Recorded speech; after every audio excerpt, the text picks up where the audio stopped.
Hello, welcome student. Standard 9th Gujarati Second Language Chapter 15 સો ટચનું સોનું સાહિત્ય પ્રકાર ટૂંકી વાર્તા લેખક સુધા મૂર્તિ લેખક પરિચય નામ સુધા નારાયણ મૂર્તિ જન્મ 19/8/1950 જન્મસ્થળ સિગાંવ કર્ણાટક લેખક સર્જન નિબંધો મહાશ્વેતા સંભારણાની સફર મનની વાત બોરસલ્લીની પાનખર અને ડોલર વહુ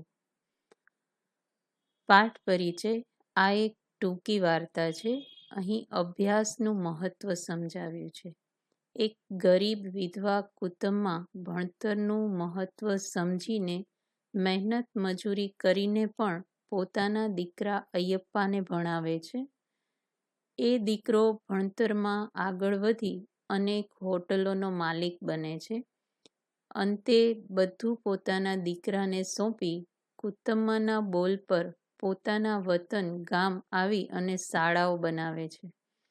અયપ્પા પોતાની માતાને એક દિવસ કહે છે કે માં, તમે આખું જીવન દુઃખ સહન કર્યા, તો હવે તમને સોનાના જેટલા દાગીના ઘડાવવા હોય તેટલા ઘડાવો.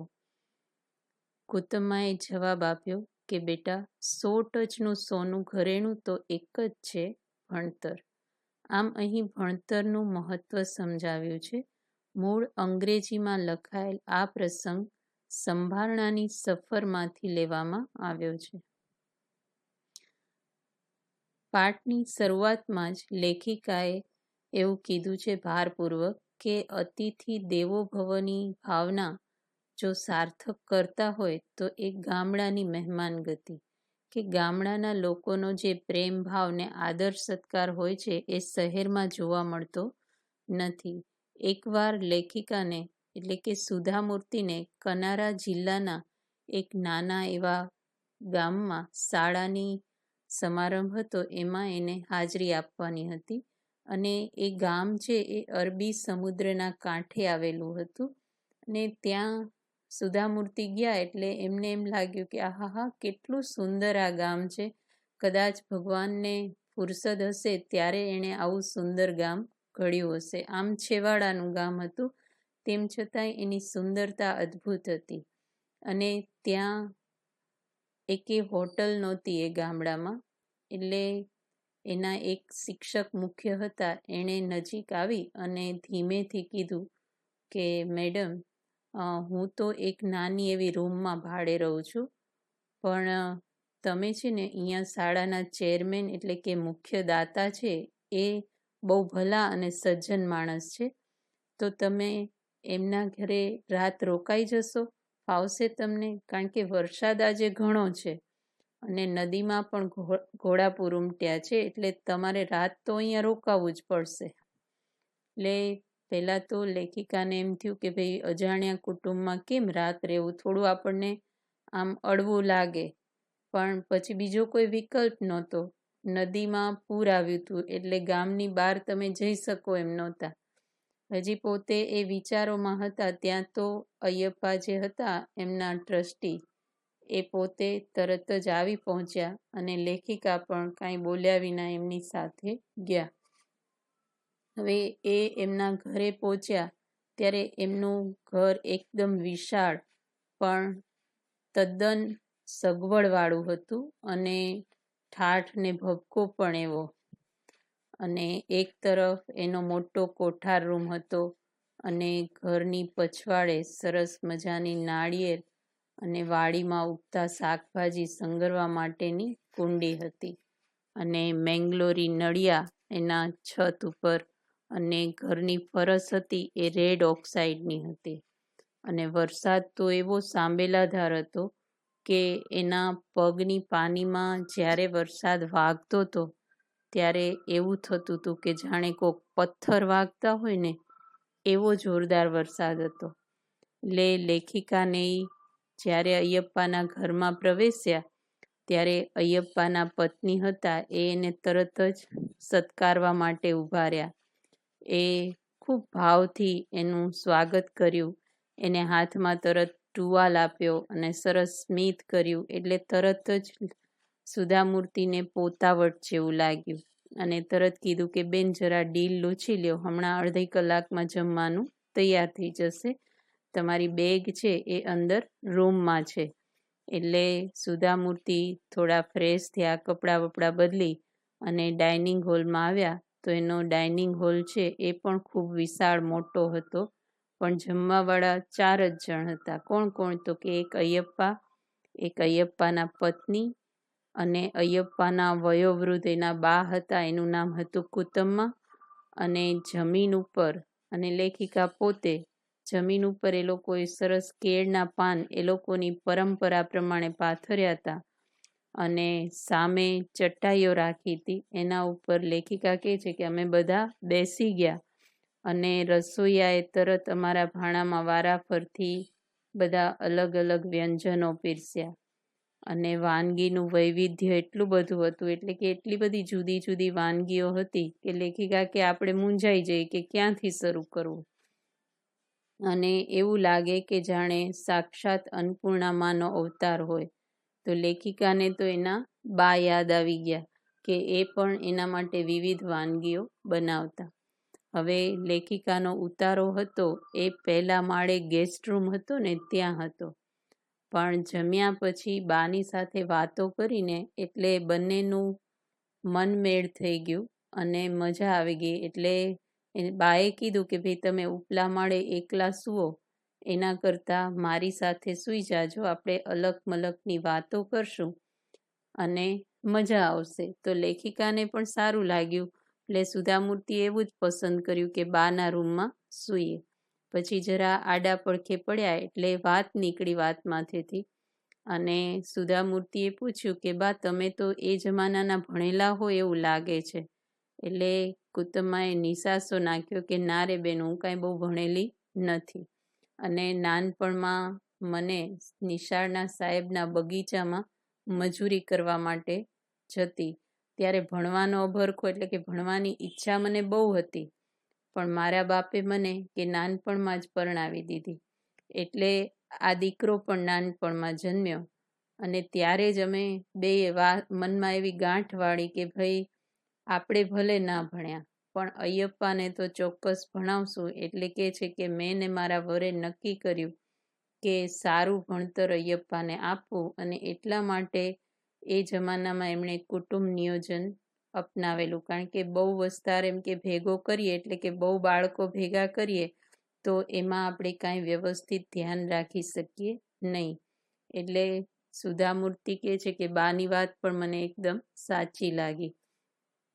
પછી કુતમ્મા કહે છે કે પણ મેં ને મારા વરે ખૂબ મહેનત કરી અને એને ભણાવવા માટે પ્રયત્ન કર્યો, પણ ભગવાનનું કરવું છે કે અયપ્પા હજી 5 વર્ષનો થયો ત્યાં તો એના પિતાને એરું એટલે કે સાપ કરડ્યો અને એનું મૃત્યુ થયું. એ પાણી માગવા પણ ન રહ્યા એવો ઝેરી સાપ હતો. એટલે કે મેં એમને ત્યારે જ વચન આપ્યું કે તમે ચિંતા ના કરો, હું એક ભવમાં 2 ભવ નહીં કરું અને ગગાને ભણાવીશ ને પગભર થાય એવો તૈયાર કરીશ. ગગાને એટલે છોકરાને સરસ ભણાવીશ અને એ પોતે પગભર થાય એવો એને હું તૈયાર કરીશ. અને તરત જ બાના ગળે ડૂમો બાજ્યો, કારણ કે એને એના પતિ યાદ આવી ગયા. તરત સુધામૂર્તિએ એમને પાણી આપ્યું અને બા થોડા સ્વસ્થ થયા. પછી અયપ્પાની વાત કરે છે એનો દીકરો કે મારો દીકરો ભણવામાં ખૂબ હોશિયાર હતો, કે 12 વર્ષનો હતો ત્યારે જ એ મુંબઈ ઉપડી ગયો અને એણે કીધું કે બા તું જરાય ચિંતા નહીં કરતી, હું ભણીશ. અને ત્યાં જઈ અને હોટલોમાં કપ રકાબી વીછળી નોકરી કરી અને પોતે ધીરે ધીરે આગળ વધ્યો. શેઠનો વિશ્વાસ જીતી લીધો એટલે શેઠે એને ચાયપાઉ તરીકે રાખ્યા અને ધીરે ધીરે આજુબાજુની ઓફિસમાં કેટલી ફેરવતો પણ થઈ ગયો. તો એ વખતે કોઈ એને બક્ષિસ એટલે કે ભેટ આપે અને પગારની રકમ ભેગી થયેલી, એમાંથી એણે રાત્રે જે સ્કૂલ ચાલતી હતી રાત્રિ શાળા, એ મોંઘાવીરા રાત્રિ શાળામાં પોતે ભણવાનું ચાલુ કર્યું. ત્યાંથી એણે મેટ્રિક પાસ કર્યું અયપ્પાએ અને સારા ટકા આવ્યા એટલે હોટલના માલિકે એને ક્લાર્ક તરીકે રાખી લીધો હવે નોકરીની નિરાત થઈ ગઈ હતી, એટલે તેણે પાછું રાતની કોલેજમાં પણ નામ લખાવી લીધું.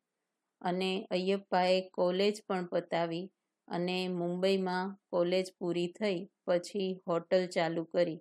કારણ કે એક જ હોટલમાં એણે 12 વર્ષ સુધી કામ કર્યું હતું, એટલે બધી જ કામ કરવાની રીત એને આવડી ગઈ હતી. એટલે એણે એના જૂના શેઠ ના હાથે જ પોતાની હોટલનું ઉદ્ઘાટન કરાવ્યું ને આજે કહે છે કે ના, એ જૂના શેઠ હારે બહુ સારા સંબંધ છે. એટલે સુધામૂર્તિ કે પણ બા, અહીંયા ગામડામાં અય્યપ્પાને કેમ ગમે, અહીંયા રહે છે શું કામ? એટલે પછી કુટુંબમાં છે એ પોતે બહુ ગૌરવથી હસતા હસતા કહે છે, કારણ કે પોતાના દીકરાનું જ્યારે કહેતા હોય તો ગૌરવ તો થાય ને. એટલે પછી એ કહે છે કે અય્યપ્પા મુંબઈમાં ઘણી બધી હોટલો બનાવી, હું પણ ત્યાં મને પણ બોલાવી, હુંય ત્યાં ગઈ, પણ આ મુંબઈના ઘોંઘાટમાં મને ફાવ્યું નહીં અને હું તો આ ગામની ધરતીની પેદાશ હતી. એટલે મને મારા દેશ, મારો ખોરાક, મારી ભાષા એ વધારે ગમે. એટલે મને ત્યાં ગમતું નહોતું મુંબઈમાં. એટલે લેખિકા કહે છે સુધામૂર્તિ કે હા, મારા દાદા પણ કહેતા કે જનની જન્મભૂમિ છે સ્વર્ગાદપી ગરીયસી. એટલે કે માતૃભૂમિથી મીઠું કાંઈ જ નહીં. એટલે સ્વર્ગથી એ વધારે હોય તો એ જન્મભૂમિકા. એટલે કુટુંબમાં કહે છે કે હા બહેન, તું તો ભણેલી છો એટલે તને આવું સરસ બોલતા આવડે, પણ મને તો મારા અંતરાત્માનો એક સાદ હતો કે તારે ગામ પાછી જા અને તારા માણસો માટે કંઈક કર, તો આ જન્મારો લેખે લાગે. એટલે મેં તો એમ કે અય્યપ્પાને આ બધી વાત કરી અને મારી વાત એને ગળે પણ ઉતરી.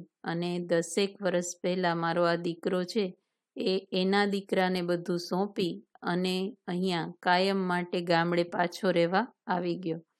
એટલે સુધામૂર્તિ કે બા, પણ મુંબઈમાં તો એમના ધંધામાં એમને ટાઈમે નહોતો મળતો અને અહીંયા તો સાવ નવરા ધૂપ થઈ ગયા હશે નહીં? એટલે કે મુંબઈ અને આટલું બધું અને અહીંયા આ છેવાડાનું ગામ.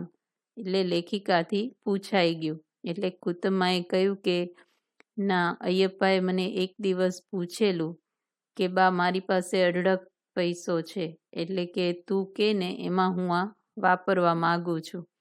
કારણ કે તે મને પેટે પાટા બાંધી અને એકલવાયુ જીવન જીવી અને હિંમત દઈને શહેર મોકલ્યો અને આજે હું આ લાયક બન્યો. તો તારા રહ્યા દાગીના મેં મારા કોલેજ માટે વેચી નાખેલા અને ક્યારેક તો તું ભૂખી પણ સૂઈ ગઈ હોઈશ અને તને ભાવતું ભોજન તે નહીં જમ્યું હોય પણ મને જમાડ્યું હશે. તો મને એવી ઈચ્છા છે કે અત્યારે હવે તને જેટલા દાગીના ઘડાવવા હોય એટલા તું ઘડાવ.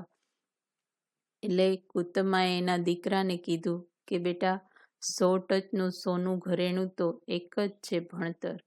કે હું જ્યારે નાની હતી ને ત્યારે જે માસ્તરના બાગમાં મજૂરી કરવા જતી હતી ને, એ માસ્તર ઘણીવાર કહેતા કે સમય જતો જાય એમ બધુંય નાશ પામે. રૂપ, સંપત્તિ, ફૂલો કે રાંધેલું ધાન, આ બધું જ નાશ પામે, પણ ભણતરનું અને ખાનદાનીનું તેજ જેના મોઢા પર હોય એ ક્યારેય ઘરડું ના થાય.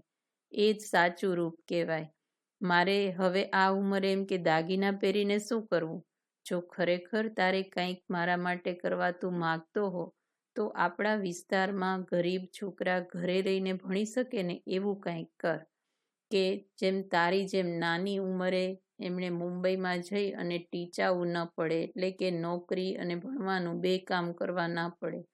અને આજે આ 10મી નિશાળ તેણે બાંધી છે અને બધી જ શાળામાં 2 પાળી ચાલે છે. અને અય્યપ્પાને અત્યારે કે શ્વાસ લેવાનોય સમય નથી. એટલે જૂના જમાનાના આ કુટુંબમાં અને એના મોઢા ઉપરનો સંપૂર્ણ આનંદ દેખાતો હતો એના જીવનનો. અને દરિયા કિનારાના આવા વિસ્તારમાં પણ જો ખરેખર ઉચ્ચ સ્તરની ટકાવારી આવતી હોય તો એ ખરેખર આવા જે અય્યપ્પા જેવા ખમીર બનતા સ્ત્રી પુરુષો હોય કુટુંબમાં ને અય્યપ્પા જેવા, એટલે એના કારણે જ આવા પછાત વિસ્તારમાં પણ લોકોને સારો અભ્યાસ મળે છે. એટલે આવા અનુભવી વડીલો સાથે શિક્ષણનું મહત્વ જે સમજે છે એવી વાત. અને એમણે એ પણ કીધું કે 100 વાતની એક વાત એક જ છે કે ભણેલી કે ગણેલી અને 100 ટચના સોના જેવી સ્ત્રી જે કુટુંબમાં હોય તે આખા ગામને દીપાવે. એટલે ખરેખર ભણતરનું મહત્વ અને ભણતર કેટલી અમૂલ્ય વસ્તુ છે. અને આપણી પાસે વધારે પૈસા હોય તો એનો સદુપયોગ કરી આવી રીતે અયપ્પાની જેમ શાળાઓ ખોલી અને બીજાને પણ વિદ્યાભ્યાસ મળે એવી વ્યવસ્થા આ ખમીરવંતા સ્ત્રી પુરુષોએ કરી, એવી આપણે પણ એમના જીવનમાંથી શીખવું જોઈએ. આ વાર્તાના અનુવાદક છે સોનલ મોદી. અહીંયા શબ્દ સમજૂતી આપી છે. સમાનાર્થી શબ્દ શિરમોર, અહીં માથાનો મુગુટ. સૂઝ એટલે સમજ, ખોરડું એટલે ઘર, અભરખું એટલે કોડ અને ઈચ્છા, અતિથિ એટલે મહેમાન. વિરોધી શબ્દ સરળ તો કઠિન, અમીર તો ગરીબ, મજબૂત તો તકલાદી, અપેક્ષા તો ઉપેક્ષા, પરિણીત તો અપરિણીત, સજ્જન તો દુર્જન, અભણ તો ભણેલું. તળપદા શબ્દો મહેનત તો મહેનત, વરસ તો વરસ, ડીલ તો શરીર તન, એરું તો સાપ કે નાગ, ચિંત્યા તો ચિંતા. શબ્દ સમૂહ માટે એક શબ્દ અનાજ ભરવાનું સ્થાન તો કોઠાર. પ્રશ્નની નીચે આપેલા વિકલ્પોમાંથી સાચા વિકલ્પો પસંદ કરી ખરાની નિશાની કરો. કુટુંબની દ્રષ્ટિએ 100 ટચનું સોનું એટલે આન્સર આવશે બી ભણતર. સુધા મૂર્તિની દ્રષ્ટિએ અતિથિ દેવો ભવની ભાવના જોવા ગામડાઓમાં જવું પડે, એમાં પણ આન્સર આવશે બી. અને કુટુંબના અંતરાત્માનો સાદ હતો કે તારે ગામ પાછી જા અને તારા માણસો માટે કંઈક કર. એક ભણેલી સ્ત્રી આખા ગામને દીપાવે.